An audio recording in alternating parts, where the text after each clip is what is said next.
Assalamualaikum warahmatullahi wabarakatuh. Semangat pagi, salam merdeka belajar. Terima kasih sahabat-sahabat sekalian yang sudah menyempatkan sedikit waktunya untuk melihat video ini.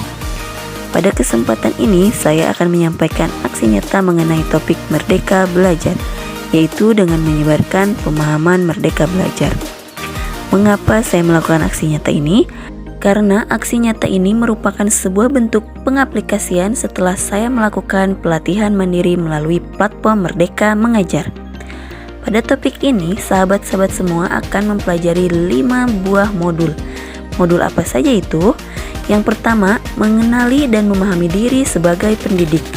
Modul yang kedua, mendidik dan mengajar. Yang ketiga, mendampingi murid dengan utuh dan menyeluruh. Yang keempat, mendidik dan melatih kecerdasan budi pekerti. Yang kelima, pendidikan yang mengantarkan pada keselamatan dan kebahagiaan. Setelah kita mempelajari 5 modul ini, kita akan diminta untuk melakukan post-test. Setelah selesai melaksanakan post-test, kita akan diminta untuk melakukan aksi nyata. Maka dari itu, saya akan mencoba menyampaikan poin-poin penting yang ada pada 5 modul tersebut. Yang pertama, modul ini mempelajari tentang mengenali dan memahami diri sebagai pendidik.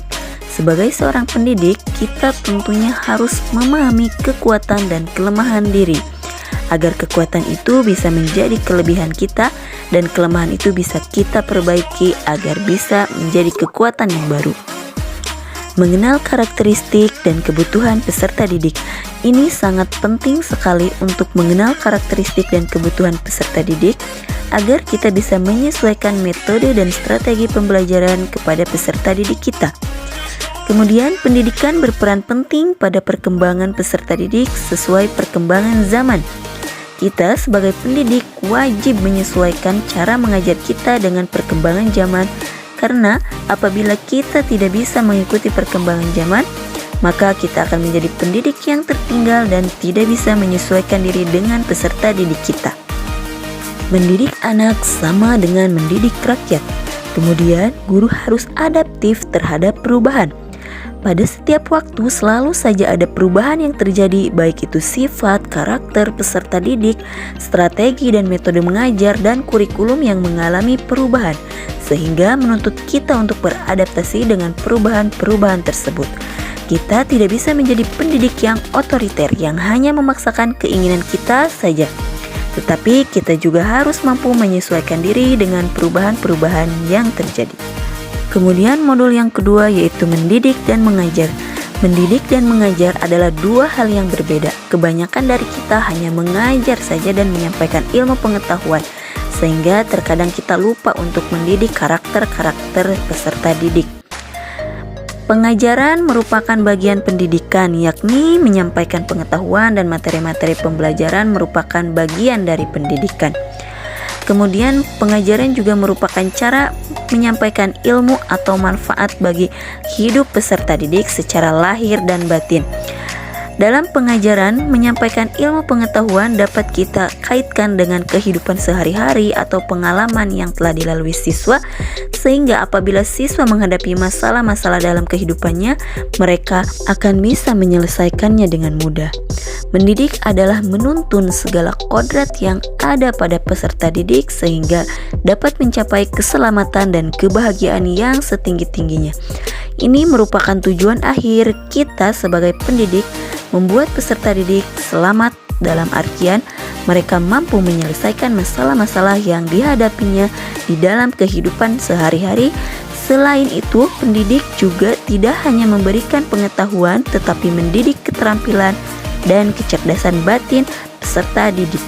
Sistem Among berdasarkan filosofi dari Ki Hajar Dewantoro menyatakan bahwa ing ngarso sung tulado ing madya mangunkarso tutwuri handayani. Artinya, di depan kita memberikan teladan, di samping kita memberikan semangat, dan dari belakang kita memberikan dorongan. Manusia merdeka. Manusia yang dapat menguasai dan memerintah dirinya, jadi seorang siswa dapat dinyatakan merdeka jika dia mampu menguasai dan memerintah dirinya untuk terus dan tetap belajar. Modul yang ketiga yaitu mendampingi murid dengan utuh dan menyeluruh.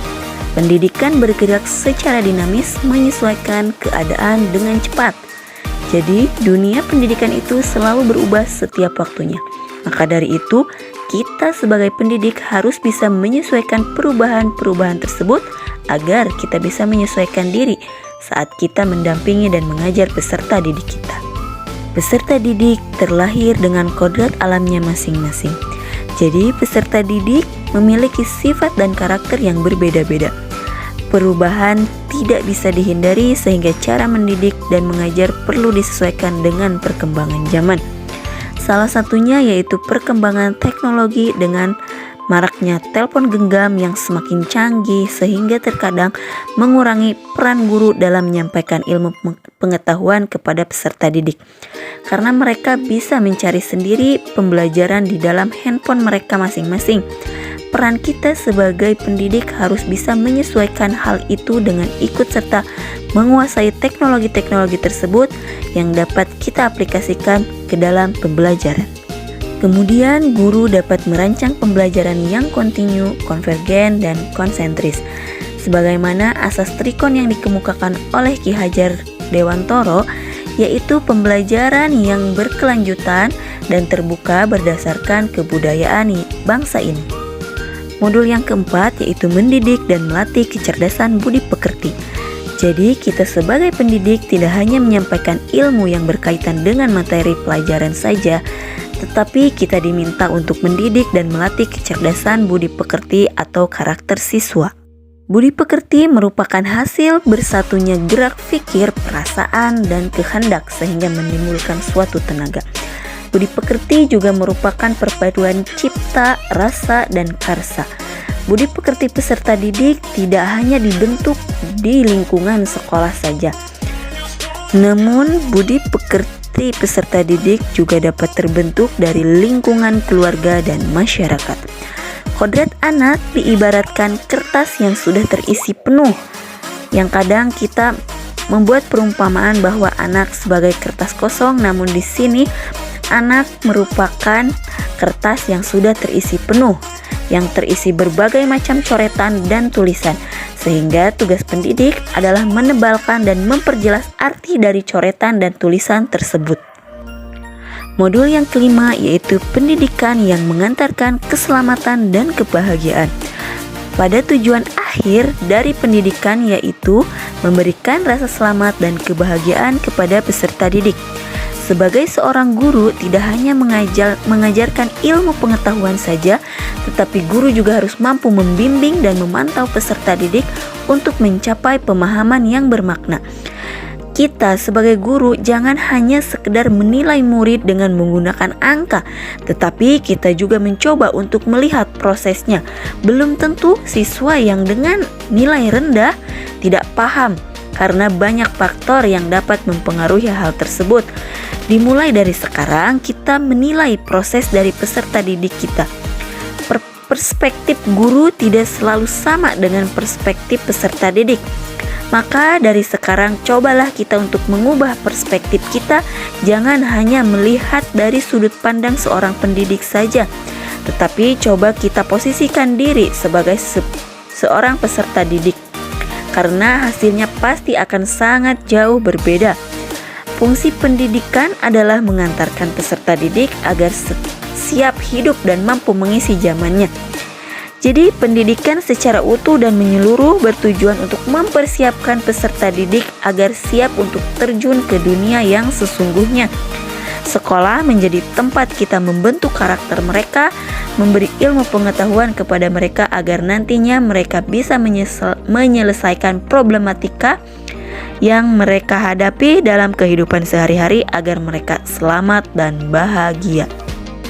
Itu tadi sekilas paparan saya mengenai Merdeka Belajar.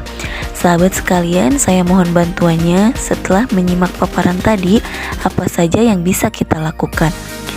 Sahabat sekalian bisa menuliskan umpan balik terhadap materi di video ini melalui kolom komentar atau link yang ada di deskripsi. Caranya dengan menjawab pertanyaan yang ada di kotak hitam. Misalnya, dari paparan yang disampaikan sebelumnya, saya pikir bahwa anak cukup belajar atau unggul di bidang ilmu pengetahuan saja. Namun ternyata pendidikan karakter juga sangat penting untuk keselamatan dan kebahagiaan peserta didik. Langkah kecil yang akan saya lakukan setelah ini adalah dengan merubah metode belajar dan melakukan pendekatan secara personal untuk menyentuh batin peserta didik sebagai upaya membangun karakter dan budi pekerti siswa. Cukup sekian, terima kasih. Wassalamualaikum warahmatullahi wabarakatuh.